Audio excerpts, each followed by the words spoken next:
السلام عليكم ورحمة الله وبركاته. ازيكم عاملين ايه؟ يا رب دايما بخير. ده وصف طريق مطروح بعد التعديل واخر تطوير بقى في صيف 2025. طبعا احنا كنا عاملين فيديوهات قبل كده عن الطريق، بس طبعا بما انه كان في تعديلات لسه ما خلصتش وكده، دلوقتي التعديلات دي خلصت خالص، فعايزين نوريكم الطريق. والحاجة التانية نوصف للناس الطريق اللي مش عارفة واول مره تروح مطروح او دايما بتاخد طريق الضبعه. انا انصحكم بطريق العلمين.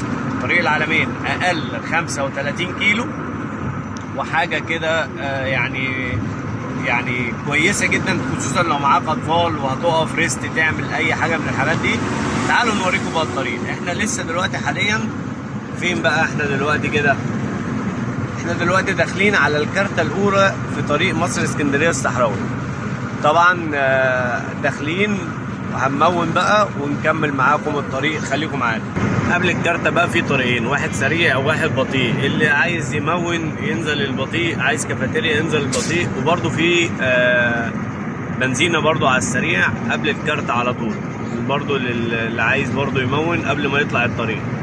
طبعا طريق مطروح تانك واحد يوصلك لغاية مطروح، العربيات اللي هي زي الفيرنا كده يعني، وكمان بيفيد معاك. وفي طبعا عربيات التانك بيوديك ويجيبك، بس خلينا في التانك اللي بيوديك بس، اللي هي زي العربيات الفيرنا مثلا. طبعا انا بقى هخش امون، لان زي ما انتم شايفين كده الايه البنزين بعافيه كده بقى، الايه فول تانك اهو، وان شاء الله بقى نوصل بالسلامه. هتلاقي ان هي في بقى برضه بنزين معاك اقل من ربع تانك او ربع تانك على حسب بقى عربيتك واستهلاكك ودنيتك. احنا داخلين اهو على الكارتة اهي، ادي الكارتة اهي، خليكم معانا. الطريق كله الدفع في كارتتين بس، ادي اول كارتة اهي اللي احنا فيها دي دلوقتي، والكارتتين كل واحدة 10 جنيه، واحدة هنا والتانية في اخر طريق العلمين. اللي في اول الطريق هنوري له الكارتة اللي هندفعها هنا بالظبط. ادي رسوم الطريق اهو، وعدينا الكارت اهو. الطريق ده يا جماعه هنمشي فيه 120 كيلو، هو الطريق المفروض 220 كيلو من هنا لاسكندريه. طبعا هنبقى فاضل 100 كيلو على اسكندريه، وهنطلع طريق العلمين. فالمسافه من هنا لهناك 120 كيلو. هنعدي على مدينه السادات، وهنعدي على الريست هاوس، وبعد الريست هاوس 20 كيلو. فطبعا هنوريكم الاحداث. الطريق زي ما انتم شايفين طبعا حارات كتيره، السرعه 120، وده الطريق الوحيد اللي السرعه فيه 120، من بعد كده 100 لغايه مطروح. فخليكوا طبعا، انا انصح الناس ان هي تمشي بالنهار، ولكن انا ماشي بالليل، انا رايح جاي على الطريق فعارف الطريق كويس. فاللي بقاله كتير ما جاش مطروح، فيخلي باله ويجي بالنهار لاي اسباب كان. نشوفكم بقى في اول دخل الطريق العلمين، وهنوريكم اللي هنعدي عليه في الطريق. وانتم ماشيين كده هتعدوا على مدخل مدينة السادات. طبعا زي ما انتم شايفين الطريق كده 6 حارات، ولسه مكملين. هنوريكم طلعة طريق العلمين. وانت في الطريق برضه هتعدي على الريست هاوس، فاللي حابب ان هو يخش ريست قبل ما يخش طريق العلمين، لان برضه العلمين بيبقى خدماته قليلة شوية، فاللي عايز يخش الريست هاوس يخش على طول قبل العلمين. ماستر، هتلاقي اليافطة دي كده ان طريق العلمين قرب بعد الريست هاوس بحوالي 20 كيلو، ويبقى فاضل 100 كيلو على اسكندرية بالظبط. لو انت بقى يعني شفت اليافطة دي كده وفاضل حوالي 100 كيلو، تهدي قوي عشان الطلعة ايه كده احنا داخلين عليها اهو. ادي كده اهو الكوبري اهو اللي بينزلك على طريق العلمين. طبعا احنا مشينا كام بقى مسافه لغايه دلوقتي؟ مشينا 120 كيلو. الطريق اللي احنا هننزله دلوقتي ده مسافته قد ايه؟ 137 كيلو، هيودينا لغايه طريق الساحل مطروح، هيدخلنا عند مارينا 5 على طول. طيب الكارتة اللي احنا داخلين عليها دي دلوقتي هنوري لها الورقه اللي احنا دفعناها في الكارتة الاولانيه، مش هندفع هنا. في اخر الطريق ده بقى خالص نبقى ندفع الكارتة اللي هي اخر كارتة. هم كلهم على بعضهم كارتتين، كل كارتة ب10 جنيه. طبعا ده الكوبري اهو زي ما انتم شايفين، هيدخلنا على طريق العلمين. ده انسب طريق ليه يا جماعة، علشان خاطر ده الطريق اللي هيوصلنا لمطروح في اكتر طريق فيه خدمات.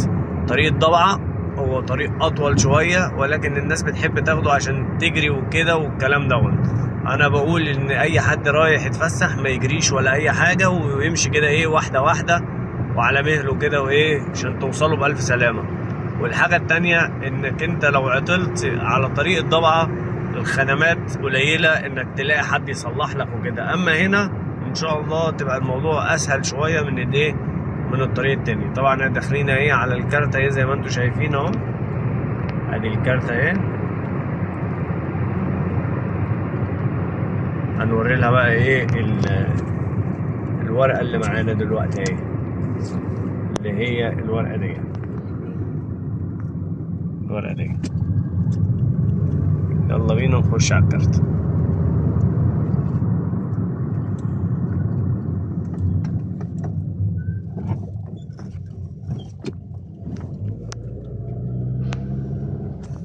نقفل النور ده العالي.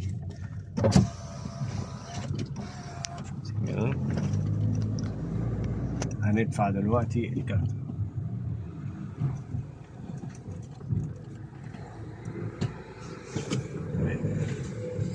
ادي عدينا اهو الكارت اهو، يا دوبك ورينا له بس الورقه، ومن بعد ما نوريها له خلاص كده ملهاش ايه لازمه. الكارته اللي بعديها هندفع 10، ودي في اخر كارته ندفع فيها. الطريق ده بقى 100 بالظبط، يعني السرعه بتاعته 100 بالظبط. الطريق ده كام كيلو؟ 137 كيلو. فطبعا واحده واحده بقى، مش عايز اقول لكم موضوع الكاميرات. الكاميرات موجوده في كل مكان، اذا كان في العلمين او في الساحل او في طريق مصر اسكندريه الصحراوي. يعني خلاص الكلام، هتتلقط مفيهوش كلام. تمسك الطريق تمشي سرعتك المقرره بحزامك، ما تتكلمش بالتليفون عشان تعرف توصل لايه من غير اي مخالفات يعني. هنشوفكم بقى في اخر الطريق ده بعد 137 كيلو.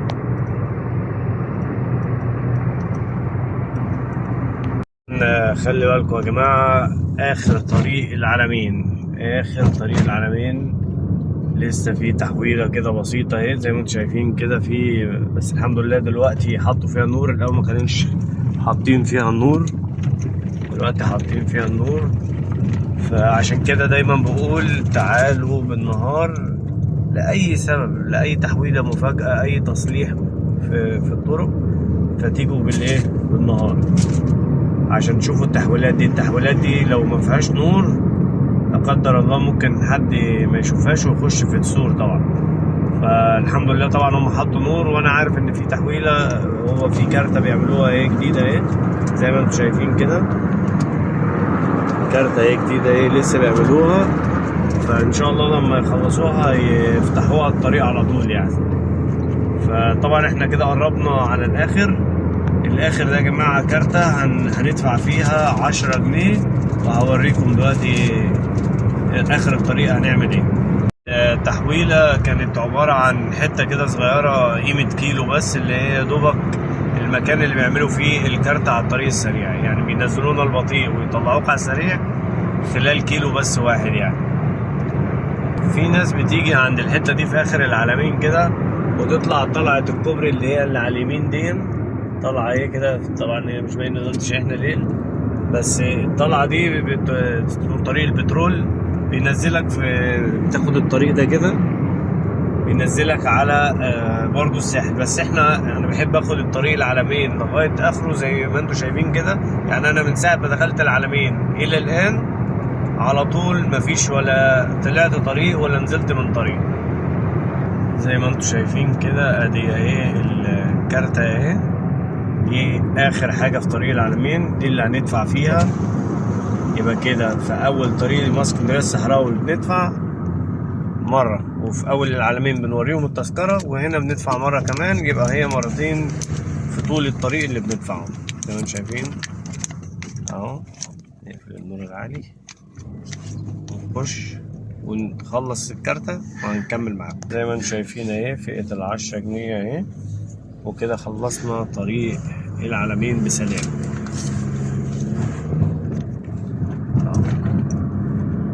بصوا بقى يا جماعة، أول ما بتخلص طريق العلمين بسلام كده بتطلع الكوبري اللي قدامك ده على طول. الكوبري ده بيعديك المزلقان بتاع القطر اللي هنا. هنخلص الكوبري ونكمل معاكم. مش محتاج اقول لكم بقى الرادارات على الطريق ده عامله ازاي والدنيا دي عامله ازاي، فخلي بالكم والله المستعان. طريق طبعا طلعنا الكوبري زي ما انتوا شفتوا كده ونزلنا، طلعنا الكوبري التاني، نزلنا فتحة الطريق السريع بتاعت بتاعت مرسى مطروح. فطبعا في نزلة للاسكندرية البطيء أول نزلة، بعد كده طريق اسكندرية السريع، بعد كده النزلة التالتة بتاعت مطروح البطيء، وبعد كده النزلة الرابعة والأخيرة اللي هي كده بقى أنت خدت 3/4 لفة كده، دي نزلة طريق مطروح. طبعا الطريق ده مليان كاميرات وربنا يسترها. الطريق ده سرعة 100، الطريق طوله 187 كيلو، ده اخره يدخلك على طول على الموقف في مطروح شارع اسكندرية ومبنى المحافظة. طبعا بتعدي بقى على سيدي عبد الرحمن وضبعة وبتعدي على راس الحكمة وبتعدي على الجراولة وبتعدي على كل بقى الكلام ده 187 كيلو. فطبعا ربنا يستر طريقكم وخلي بالكم من الطريق كده، ده الطريق المظبوط اهو. ولما نوصل في النهاية بإذن الله هنوريكم. البنزين بتاعنا اهو النص اهو، احنا خدنا 100 كيلو 120 كيلو في 137 كيلو بتوع العلمين، وادي اهو الطريق اهو 187 كيلو اللي هو اجمالي الكل 445 كيلو طريق مطروح. طريق مطروح 445 كيلو. زي ما انتم شايفين الطريق طبعا حرام كتير، وطبعا هتلاقوا بقى احنا داخلين دلوقتي على منطقة مليانة كاميرات علشان خاطر ايه، المنطقة دي منطقة مهمة قوي زي ما انتم عارفين، فيها مدينة العلمين وفيها زي ما انتم شايفين حاجات كتيرة قوي بتتم انشائها في المكان يعني. طبعا زي ما انتم ماشيين كده مش هتطلعوا اي كوبري يقابلكم ما تطلعوش، طول ما نكمل على طول عادي. اللي عايز يطلع الكوبري ده اللي عايز يلف ويرجع، او اللي عايز ينزل لطريق البطيء اللي هو طريق الخدمات. لكن احنا مكملين زي ما احنا على طول، مش هنروح ولا هنيجي الا اذا انت بقى عايز تخش بنزينة، عايز تخش طريق القرى اللي هو اللي على يمنا ده. وطريق القرى اللي على يمنا ده سرعته 60، اللي هتنزلوه سرعته 60، وفي عليه رادارات في بعض الاحيان.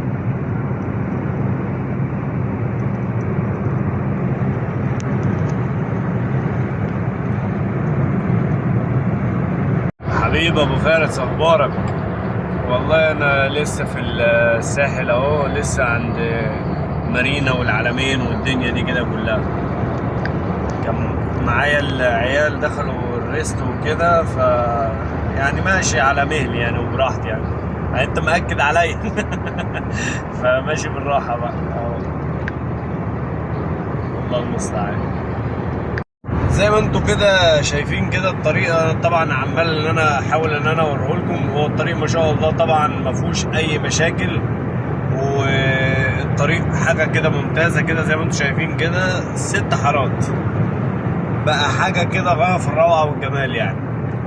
ما فيهوش اي تصاليح، والطريق مهيأ للناس اللي ما جاتش يعني بقالها سنين وشافت الاخر حاجه الطريق مثلا مكسر. لا الطريق دلوقتي ممتاز وحاجه ممتازه. طبعا احنا الطريق ده 187 كيلو زي ما قلنا، السرعه 100، وطبعا في كاميرات كتيره وحاجات كتيره. فده اخره ينزلك في شارع اسكندريه وعند المدوريه زي ما قلنا. ان شاء الله توصلوا بسلامه. الناس اللي بتسال في محطه القطر، اللي هي الناس اللي جايه بالقطر، محطه القطر في اخر الطريق ده على اول شارع اسكندريه على طول. الموقف فين؟ قبل محطة القطر على طول.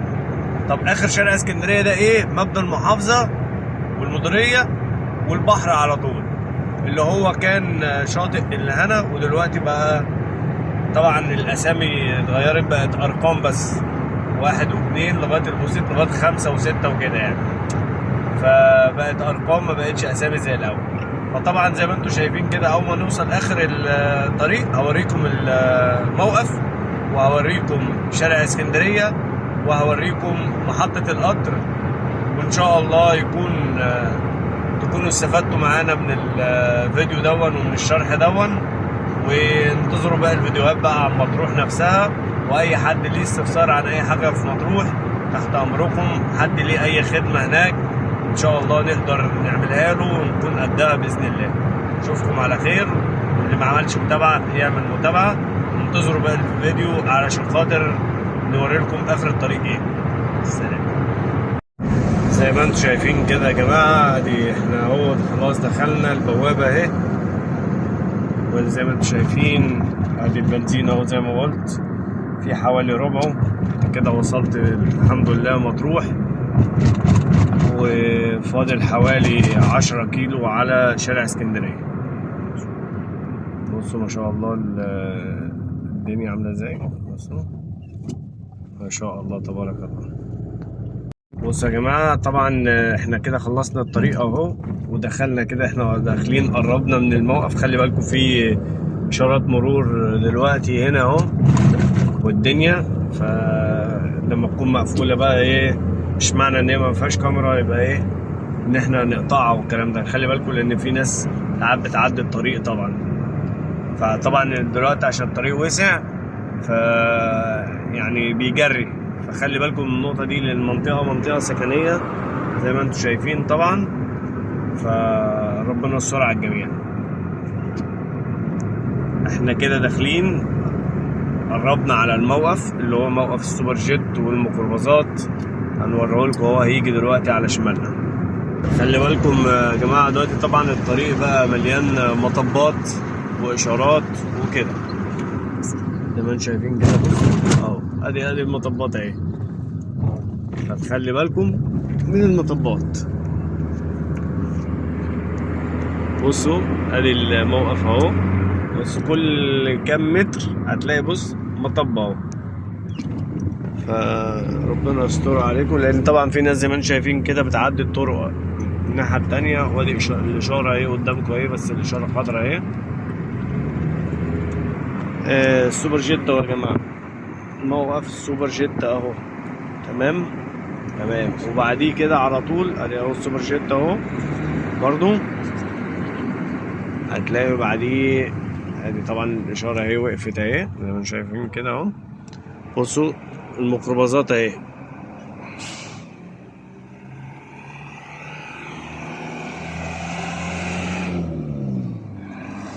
طبعا في ناس عادي يعني بالاشاره اهي وتروح ايه ماشيه، لا احترم الاشاره. هي ما فيهاش كاميرا بس لازم ايه نحترم الاشارات اهو زي ما انتم شايفين كده يا جماعه. ادي موقف الميكروباص اهو اللي راح اي مكان بقى.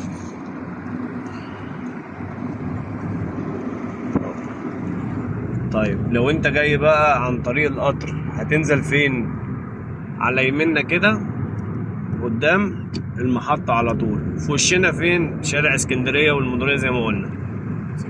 طيب خلي بالكم بقى يا جماعة من دلوقتي، اللي جاي بالميكروباص هينزل هنا ورا، ياخد بقى اي حاجة تدخله شارع اسكندرية. احنا من ساعة ما دخلنا طريق الساحل واحنا مشينا على طول، ولا في يمين ولا في شمال، عشان خاطر ايه برضو تبقوا واخدين بالكم. احنا ولا دخلنا يمين ولا شمال من اول ما مسكنا الطريق، يعني من اول ما تمسك طريق الساحل لغايه على طول هتوصل لغايه البحر في شارع اسكندريه والكلام ده كده كله. محطه القطر طبعا خلصنا المدخل مطروح، وهتلاقي بقى ايه محطه القطر اهي على يمينك هنا اهي، تمام. طيب اللي في وشك ده شارع اسكندريه، وكده نقول الحمد لله على السلامه وصلت. طبعا هنا في مستشفى الاطفال التخصصي، هنا حاجه جميله، مستشفى مطروح العام اهي عشان برضو يبقى عرفنا كل حاجه. صيدليه الهدى دي برضو من ضمن الصيدليات الجميله في مطروح اللي تلاقي فيها كل حاجه يعني. اتمنى اكون فدتكم في الطريق، ونشوفكم على خير في فيديوهاتنا الجايه. سلام.